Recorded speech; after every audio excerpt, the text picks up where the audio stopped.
Hey everybody, so it's mid-October, but I'm taking a day off from salmon fishing today, which is a little strange because the fishing is really good. We're up at the Chilliwack River Hatchery today, doing something a little different. So let's go in and check out what we're going to be doing.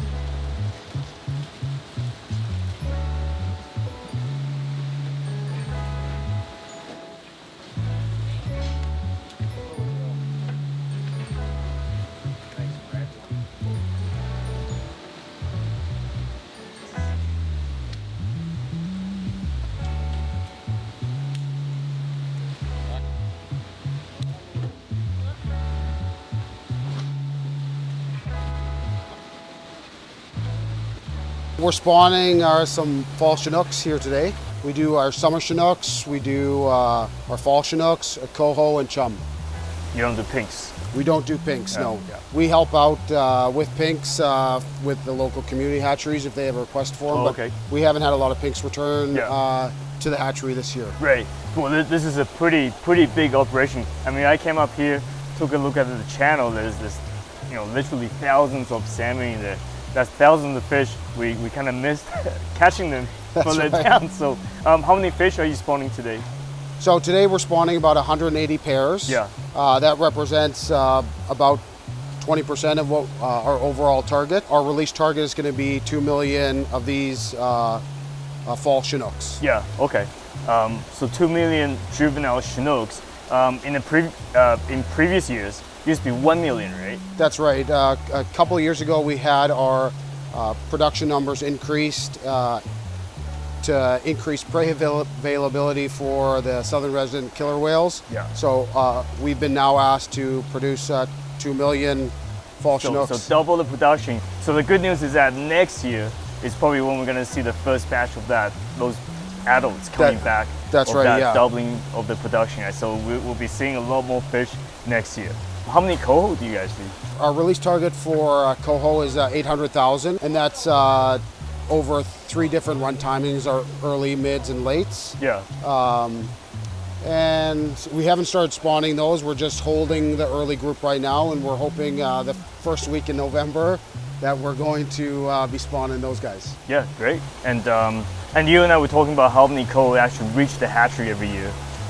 We're looking at anywhere from 10,000 to 40,000 fish, right? Right, yeah, so it does fluctuate. Yeah. In a perfect world, our target is for 15,000 coho to return to the hatchery. Okay. But again, it's hard to manage based on fishing pressure and ocean survival, ocean conditions. Yeah. Great. But looks like we're on track for another good year this year. Yeah, definitely. The fishing has been great for both chinooks and coho salmon down in the river, and yeah, you guys are doing excellent work, so thank you very much. Yeah, you're welcome. Yeah.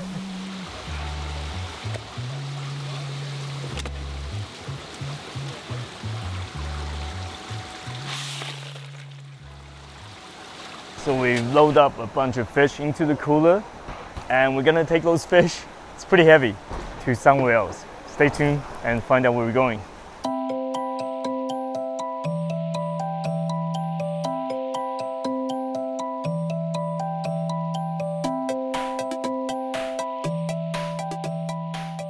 Here we are. We are at the Orphan Wildlife Rehab Society. This organization takes in, I guess, birds of prey and various critters and injured critters and take care of them. So, so Al and I have been talking about collaborating for a very long time. They've been to some of the community events that I've been hosting in the past, but I've never been to this place. This place looks really neat. Hold on one sec. So we are actually dropping off a bunch of salmon, chinook salmon here, so they can use them to feed the eagles and other wildlife throughout this this winter. So yeah, let's do that first, and we'll go check out the facility later on. So these are white chinook salmon from the Veda. They're heavy. So each fish is about 10 to 15 pounds.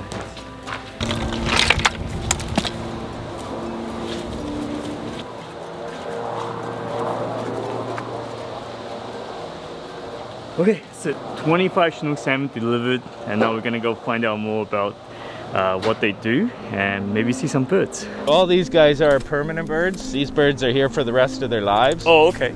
Yeah. And they're not only used for education, but they're also used for foster parenting. So this is Rob. So Yep. Rob is in charge at the facility, I guess. That's right. And I was just telling him that he and I have actually met many years ago. We go to various events and doing outreach programs. Yep. You know, I'm the fish guy and he's the bird guy. Okay? They go hand in hand. Yeah, exactly. So the whole point today was I brought some salmon here because these, I guess, eagles. Yep, eat mostly need of eagles. Yep. Food throughout the winter time, and so we're helping them out. And he's going to show us around and show us what they do and let us know how we can help, not just in terms of, I guess, funding, but also just how we can help the birds in the wild. In the environment. Right, That's in right. the environment. That's Flash. He's got a broken left wing. Yeah. And he's actually got on his back there, you can see a transmitter. Okay. Okay, and basically what we're working with the Bald Eagle Tracking Alliance, and we're putting transmitters on some of these birds that we're releasing back to the wild so we can see where they're going and what they're doing. We have some young birds that we released this year that took about a week and they're already in Alaska. They go. Oh wow. There's a few northern goshawks.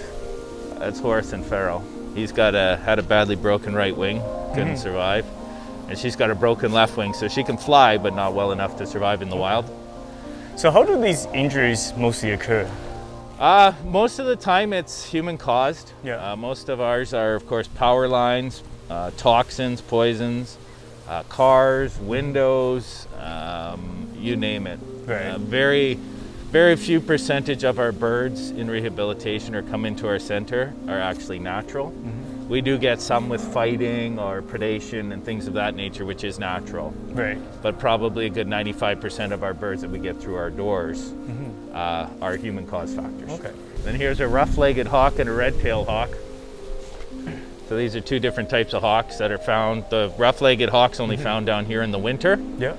And there's usually half a dozen down here in the on the flats, and that's a light morph. And then our red tail, which we see a dime a dozen, they're sitting on all the power poles on the highways or the light standards. That's the red tail hawk. Oh, okay. So these guys actually kill by asphyxiation. Oh. Some birds are set up to grab and hold and rip. These guys are built to asphyxiate their prey. This is a peregrine falcon. This is the fastest animal in the world. Oh, that is pretty. When they have all their body parts, they can go over beautiful. 200 miles an hour in a stoop or dive. Unfortunately for her, she was hit by a train, and when she was learning to fly or fledge, and it broke the tip of her wing. Okay. She's very vocal right now. She could be screaming because there's another falcon around, or there could be an eagle or a hawk that's putting her on edge.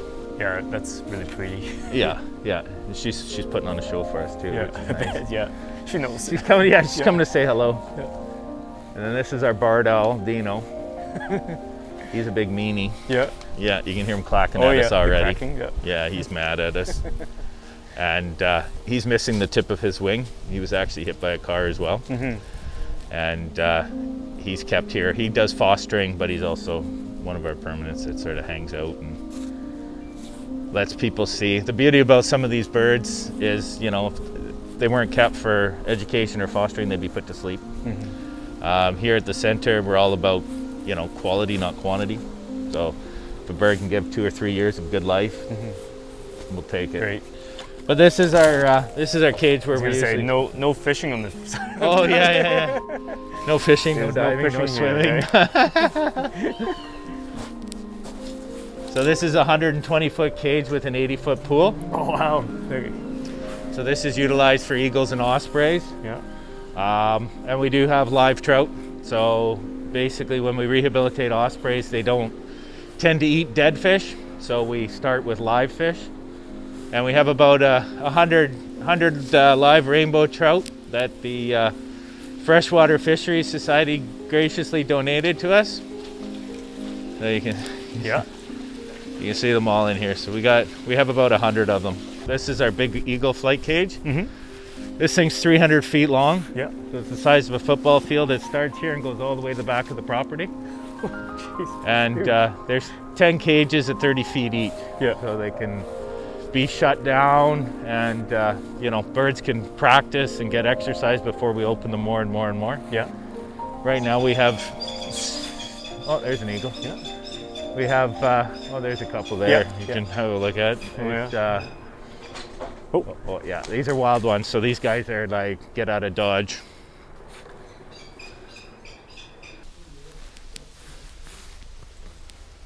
All right, there you go. So I can stand right here, right? Yeah, about there. Yeah, about there? you're Okay, fine. Yeah. So, Calm down, it's okay. He's not gonna hurt you. This is Sansi. He's our bald eagle. He's 19 years old. oh wow. He was originally found as a baby up in the Yukon, and he was kept in captivity for 10 days before he was sent to the Conservation Officer Service. And unfortunately, the length of time he was had in the age, he was unable to go back to the wild. So they called and asked if we wanted a bird for education. And we took him on 19 years ago, and here he is. So how long is the lifespan for a bald eagle? 25 to 30 in the wild. They Okay. can live up to 50 in captivity. Yeah. Yeah, Crazy. almost double. It's beautiful. Yeah. Yeah. I've never been so close to the bald eagle, and I'm just looking at the claws and the beak. Oh yeah. It's that's Yeah, impressive. They got the weaponry, that's for sure. Yeah. Yeah. Awesome. And we have during this time of year, unfortunately, these guys get hammered by lead. Yeah. And what we're finding is the lead that they're getting is either from fishing or hunting. Okay. In regards to fishing, it's usually the split shot, the lead split shot that the ducks or the mergansers and stuff are eating, and then the eagle's obviously eating them and getting. So it's carry on down. That's up right. the food It's chain. secondary. Yep. Okay, Yep. great. They also get them from fish itself. Yeah. As far as the hunting aspect goes, most of the time it comes from gut piles, and a piece of lead the size of a grain of rice will eventually kill an eagle. Oh, really? It doesn't take very much. Doesn't take much. Yeah. You know, unfortunately, when they do ingest the lead, they regurgitate pellets. So sometimes there's no lead on an X-ray or in the system. But when they eat, the food sits in their crop before it's digested, and that's enough time for the lead to seep into their bloodstream, and Okay. which is stored. That's really unfortunate. Yeah. That's right. So Yeah. usually once they ingest it, it's Yeah. I think when it comes to fishing, you know, quite often we do lose our gear in the water. Yep. And it's, you know, it's a little bit of a hassle to us, but there's a bit of disconnect between that and this. You That's know, right. we don't really know, you know, realize the impact of that, you know, losing your fishing gear in the water, especially lead. Yep. Or fishing line. fishing line. You know, Yep. fishing line tangling up and. Yep, we've had a number of birds. We've had a few owls that have been tangled up in fishing line hanging over rivers, eagles that have died from it, basically being snared by fishing line that was tangled around trees. Yeah. You know, I fish, I hunt. We're not, we just, you know, let people know, you know, if you can retrieve as much line as you can back, Yeah. or retrieve what you can. Exactly. Obviously, every little bit helps. And, you know, if you can switch to non-lead alternatives Yeah. for both fishing and hunting, it'll be important. You know, maybe we won't see another year or two, but 20 years down the road when our kids are fishing or our grandkids are fishing, Yeah. you know, the environment will be much safer and a more manageable place for definitely, wildlife right. and humans. Yeah. I mean, any of our activities have some kind of impact, but you try to minimize it. We That's right. do our best. Yeah. That's right. Yep. Excellent. Yep. Yeah. And so, you know, we just ask if people can change, then hopefully they don't have to ban lead outright. And you know, it starts with one and obviously goes down from there. Yeah, great. Now, Rob, so this is a really impressive facility, and we were talking about earlier that so the whole place is privately funded. That's right. It's owned by private donors and various, I guess, companies and stuff. So we do have a few companies that do donate money, but majority of it is private with a little bit of corporate. And how can people help if they definitely, you know, monetary donations definitely help. You know, if people are in the outdoors, enjoy the outdoors, do all the stuff we love to do, but you know, if you can switch even, you know, to switch your bullets or switch your weights, you know, even one person doing that, it'll definitely save. Make a difference. It'll make a difference, believe it or not. You know, to see these birds that we see come in lead poison, and the death and the destruction that, you know, something that causes it can be changed. You know, it's very easy to do. Absolutely, yeah. You know, and it starts with one and progresses from there. Definitely, yeah. And you're taking volunteers as well? Currently, right now, due to the pandemic, we have shut down volunteers, but we're hoping end of November we may be accepting new ones. You betcha. Great, excellent. Well, thank you so much for the tour. I really enjoyed it. Thank you very much for doing this for us and bringing in the fish. And, happy to do it. And if something else comes up, we'll definitely give you a ring. For sure. Thank you so much. Cool. Thanks, Rod. Okay, there you have it. So that's the tour of the Orphan Wildlife Society. I hope you guys enjoyed this video. Even though this is not a fishing episode, I hope you actually got something out of that. I think as anglers, we really need to learn about our impact on other wildlife, so we can actually make changes to make this a more sustainable future. And yeah, if you have any other questions, please leave them bottom in the comment. I'm always happy to help you out about this group or whatnot. And you know what, I'll put the website, the link to the group in the description as well, so you can go check it out, make a donation, and even come out here and volunteer to help out as well if you're interested. And please subscribe to this channel if you enjoyed this video and like the video. I really appreciate your support. And until next time, good luck fishing.